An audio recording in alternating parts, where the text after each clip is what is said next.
హబీబుల్లా. మేము పిరంగిపురం మండలం మునగపాడు గ్రామం నుండి వస్తున్నామండి. ఎలా ఉంది జగన్మోహన్ రెడ్డి అధికారం స్థాపించి 4.5 ఏళ్ళు అవుతుంది కదా, ఈ డెవలప్మెంట్ ఏమైనా జరిగింది రాష్ట్రానికి? రాష్ట్ర ప్రయోజనాలు చూసుకోకుండా ప్రజల కోసం ఎల్లప్పుడూ పేదవాళ్ళు అని తెప్పించే ప్రతి ముఖ్యమైన నాయకుడు జగన్మోహన్ రెడ్డి. డెవలప్మెంట్ అంటే రాష్ట్రం అభివృద్ధి చెందాలి అంటే డెవలప్మెంట్ అంటే ఆయన ఇచ్చే పథకాల్లో సగం డబ్బులు వేసినా కానీ రోడ్లు బిల్డింగులు కట్టి పక్కకి వెళ్ళిపోవచ్చు. బిల్డింగులు మునిపోళ్ళు కూడా కట్టారు కదా. ఒకేసారి అధికారంలో ఉన్న పార్టీని మినిమం మరీ ఘోరాతి ఘోరంగా 23 స్థానాలు వచ్చేలాగా ప్రజలు ఎందుకు వ్యతిరేకించారు? బిల్డింగులు అంటేనే ఇది కాదు కదా, డెవలప్మెంట్ కాదు కదా. సామాన్యుడు బతకాలి అని కోరుకునేవాడే జగన్మోహన్ రెడ్డి. ఈ రోజు ఆయన చేసే ప్రతి పథకం కూడా అదే విధంగా ఉంది. అమ్మఒడి ఇస్తున్నాడు, మనం ప్రతి ఒక్కళ్ళు అమ్మఒడి ఇస్తున్నాడు, వాళ్ళని బద్దగస్తం చేస్తున్నాడు. ఒక రైతుకి ఇంట్లో పేదవాళ్ళకి ఇల్లు గడవని వాళ్ళకి రైతులకు వెళ్ళి అడగండి అమ్మఒడి వల్ల ఉపయోగాలు ఏందో. విద్యా దీవెన ఇస్తున్నాడు. బట్టలు కొనుక్కోలేక చినిగిన బట్టలు వేసుకుని వెళ్ళేవాళ్ళు, బ్యాగులు లేక చినిగిలు పరదాలతో కుట్టించుకుని వెళ్ళేవాళ్ళు, వాళ్ళకి అడగండి దాని విలువేందో. కాదు, ఇప్పటికి కూడా అలాంటి వాళ్ళు ఉంటారంటారు. కనీసం తినడానికి తిండి లేకుండా, ఉండడానికి బట్ట లేకుండా ఉండే వాళ్ళు కూడా ఉంటారంటారు ఇప్పట్లో. ప్రజలలో తిరిగితే తెలుస్తుంది. ఆయన తిరిగాడు కాబట్టి తెలిసింది కాబట్టి అవి మొత్తం చేశాడు. అది ఉన్నారా అంటే మనం మంచి బట్టలు వేసుకుంటున్నాం, మనకు ఉంటాయి, లేరని అనుకోకూడదు. ఉదయం పూట ఉదయం పనికి వెళ్ళి సాయంత్రం 4 మెతుకులు వెళ్తాయో లేదో అనేవాళ్ళు ఇవాళ చాలా మంది ఉన్నారు. అలాంటి వాళ్ళ కోసం ఇవాళ ప్రతి పథకం అతను బటన్ నొక్కుతున్నాడు, డబ్బులు పడుతున్నాయి, ఊరికేం ఇట్లేదుగా. ఇప్పుడు ఏదైతే మీరు చెప్తున్నారో తినడానికి తిండి లేని వాళ్ళు ఉంటారు, సాయంత్రం పొట్ట గడవడానికి కూడా కోటి తిప్పలు అంటున్నారు కదా. అలాంటి వాళ్ళు ఉంటే అలాంటి వాళ్ళకి మంచి జరగాలంటే నెక్స్ట్ ఏ సీఎం గద్దెక్కితే ప్రజలకు మంచి జరిగింది అంటారు? జగనన్నే ఉంటే జనాలు నవ్వుతూ హాయిగా ఉంటారు. ఇప్పుడు చంద్రబాబు నాయుడు గారు తప్పనట్లేదు, మనం చూసాము. ఆయన ఉన్నప్పుడు 1,90,000 కోట్లైన అప్పు ఏ రూపంలో డెవలప్ అయింది. ఇప్పుడు జగనన్న ఎక్కిన తర్వాత మొన్న రీసెంట్గా ఇచ్చిన సర్వే ప్రకారం 2,40,000 కోట్లు అప్పైంది అన్నారు. ప్రతిదానికి బిల్ టు బిల్ చూపిస్తున్నారు కదా.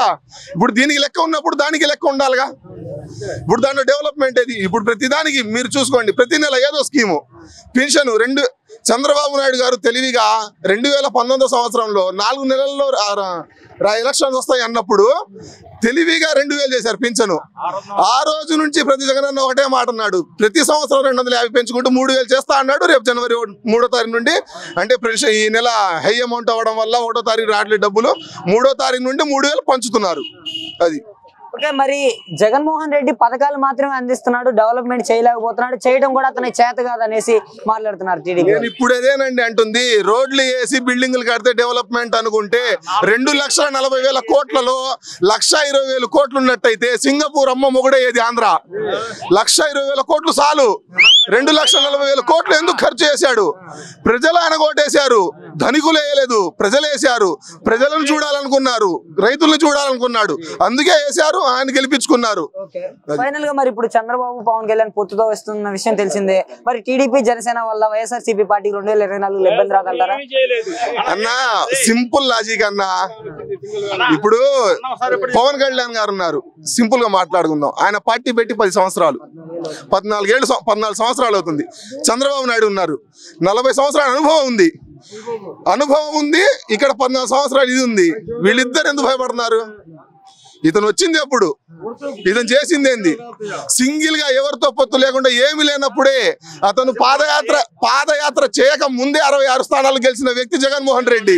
పాదయాత్ర చేసిన తర్వాత అందరి బాధలు తెలుసుకొని జనాలకు వచ్చి వైనాట్ 175 అనుకున్నాడు, 155. జగనన్న ముందే చెప్పాడు, 2019 ఎలక్షన్స్ ముందే చెప్పాడు, మీరు ఎన్ని స్థానాలు ఆశిస్తున్నారు, ఎన్ని స్థానాలు వస్తాయి అనుకుంటున్నారంటే ఒక ఇంటర్వ్యూలో 150 to 155 అన్నాడు. ఆయన చెప్పిన లెక్క ప్రకారమే 151 వచ్చినాయి. ఈసారి కూడా మళ్ళీ జెండా పార్టీ ఫ్యాన్ గుర్తే, దాంట్లో డౌట్ లేదు. మరి వీళ్ళేమో ఈసారి పులివెందుల్లోనే ఓడిస్తాం జగన్ అంటున్నారు. అన్నా ఇప్పుడు రోడ్డు మీద వెళ్ళేటప్పుడు మనం రోడ్డు మీద వెళ్తున్నప్పుడు కుక్కలు 100 మరుగుతాయి. అన్ని పట్టించుకున్నాము, మనం అక్కడే ఉండాలా. ఇప్పుడు మనం అక్కడే ఉండాలా. వాటిని పరామర్శించుకుంటే అన్ని పట్టించుకోవట్లా. చాలా మంది చాలా అంటున్నారు. ప్రతి ఒక్కడు అరే జగన్ నువ్వెంత అంటున్నాడు. అతన్ని నువ్వెంత నువ్వేళ్ళు చూపించినప్పుడు 4 ఏళ్ళు నీకు చూపిస్తున్నా, ఇది నువ్వు గుర్తుంచుకోవాలా. జగన్మోహన్ రెడ్డి నా ఎస్సీ, నా ఎస్టీ, నా బీసీ, నా మైనార్టీ ప్రజలు అనుకుంటా కులాల పేరుతో రెచ్చగొడుతున్నారు జనాలు అంటున్నారు. నా అన్నాడు. మీరు ఎస్సీ ఎస్టీ బీసీ మైనార్టీ ఆ 4 చూస్తున్నారు. దాని ముందు ఒక అక్షరం ఉంది నా అనుకున్నాడు కాబట్టి అందరికి చేస్తున్నాడు. దళితుడుగా ఎవరు పుట్టాలి అనుకునే చంద్రబాబు నాయుడు ఎక్కడా, నా ఎస్టీ నా ఎస్సీ నా మైనార్టీ అనుకునే జగన్ ఎక్కడా, అక్కడే తెలుస్తుంది కదా. బడుగు బలహీనత వర్గాల వారి కోసమే తెలుగుదేశం పార్టీ స్థాపించారంట. నారా చంద్రబాబు నాయుడు గారు ఉన్నప్పుడు నేను దాన్ని ఏకీభవించాను. నారా చంద్రబాబు నాయుడు గారు ఉన్నప్పుడు ఏకీభవించాము. నారా చంద్రబాబు నాయుడు రామారావు గారు ఉన్నప్పుడు దాన్ని చేశాము. ఎప్పుడైతే రామారావు గారిని దాటి పార్టీ బయటికి వచ్చిందో ఆ పార్టీ అయిపోయింది. నందమూరి వంశంలో వారసులు లేరా? నందమూరి వంశంలో వారసులు లేక నారావారి వారసులు వచ్చిందా? ఈ ప్రశ్న సమాధానం చెప్పాలి కదా. నందమూరి వంశంలో బాలకృష్ణ ఉన్నాడు, జూనియర్ ఎన్టీఆర్ ఉన్నాడు. వీళ్ళందరూ ఉన్నప్పుడు నారావారి వంశం ఎందుకు వచ్చింది? వాళ్ళు ఎవరికి ద్రోహం చేయాల, ఎవరికి మోసం చేయబోయినప్పుడు నందమూరి వంశమే ఉండాలి కదా అధికారంలో. వాళ్ళ పార్టీ సీఎం క్యాండిడేట్ గా వాళ్లే ఉండాలి కదా. నారావారి ఎందుకు వచ్చింది? జగన్మోహన్ రెడ్డి బాబాయ్ చంపినంత ఈజీగా మేము అటు చంపలేము లేండి మా మామయ్య అని అంటున్నారు కదా. తండ్రిని చంపే గుణం ఆంధ్ర రాష్ట్రం కాదు, ఇండియాలో బాబాయ్ అంటే తండ్రి తర్వాత తండ్రి లాంటి వాడు. తండ్రిని చంపే గుణం వాడికి ఉందే అడగండి ముందు.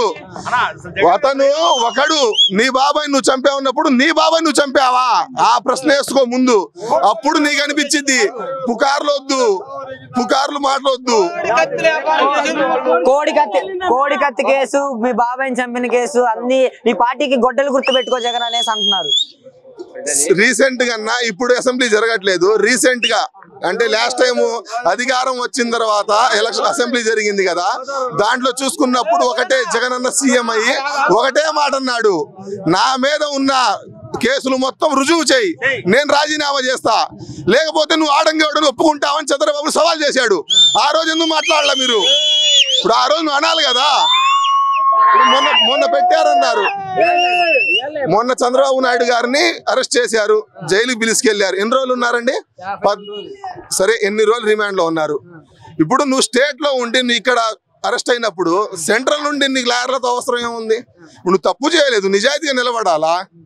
నువ్వు తప్పు చేయకుండానే వాళ్ళని వీళ్ళని రోజు ₹1 కోటి ఇచ్చి మీరు లాయర్లను పిలిపించుకొని ఏం తప్పు చేయకపోతే ఎందుకు అంత భయము? ఆయన నిజం గెలిచింది అందుకనే చంద్రబాబు నాయుడు గారు జైలు నుంచి బయటకు వచ్చారంటున్నారు కదా. నిజం ఏంటిది అక్కడ? ఇప్పుడు నిజం గెలిచింది, నిజం ఏంటిది? ఇప్పుడు నువ్వు క్వశ్చన్ వేసినప్పుడు ఆన్సర్ ఉండాలి కదా. నిజం లేనప్పుడు ఎక్కడ గెలిచింది నిజము? అన్న ఆగస్టు 15 సంవత్సరానికి ఒకసారి ఆగస్టు 15కి 100 మంది ఖైదీలు రిలీజ్ చేస్తారు. అందరూ బయటకు వచ్చి నిజం గెలిచింది భజన చేసుకుంటే అయిపోయిందా? అది కూడా అంతే కదా. డౌట్ లేదన్నా, డౌట్ లేదు. Jagananna why not?